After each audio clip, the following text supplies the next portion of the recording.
Good afternoon my dear friends. तर आजचा आपला एक अतिशय महत्त्वाचा विषय आहे तो म्हणजे ज्या जी काय आज देशामध्ये दवाखान्याची संख्या जी आहे ती कमी म्हणजे कमी आहे. जी वाढत्या लोकसंख्येला जे काही हॉस्पिटल्स आहेत त्याची संख्या कमी आहे.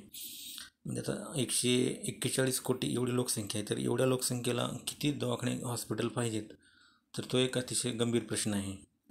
कारण गेल्या काही वर्षामध्ये आपण कोरोनाच्या पिरियडमध्ये असं अनुभवलं आहे की हॉस्पिटल नव्हते, तर म्हणजे कसं कॉलेजमध्ये म्हणा, महाविद्यालय, म्हणजे अशा म्हणजे कुठल्या कंडिशनमध्ये पेशंट कसे ठेवले आणि कसा उपचार केला हे संपूर्ण आपल्या भारत देशाला माहिती आहे.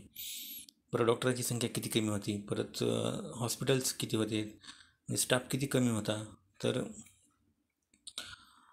तर आपल्या देशामध्ये दवाखान्याची संख्या ही सुद्धा वाढणे ही एक अतिशय महत्त्वाची बाब आहे, जेणेकरून येत्या काही दिवसामध्ये या देशाला म्हणजे एक सक्षम असं काही म्हणजे आरोग्य वसा जो निर्माण होईल, त्याच्यासाठी जास्तीत जास्त म्हणजे दवाखान्याची संख्या वाढवणे महत्त्वाचं आहे.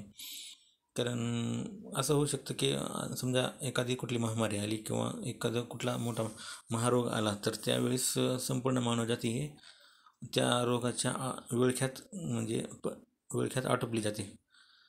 मग अशा वेळी जर हॉस्पिटलची संख्या जर कमी असेल, तर मग पेशंट ठेवायचे कुठे, तो एक गहन प्रॉब्लेम आहे ना, समस्या आहे.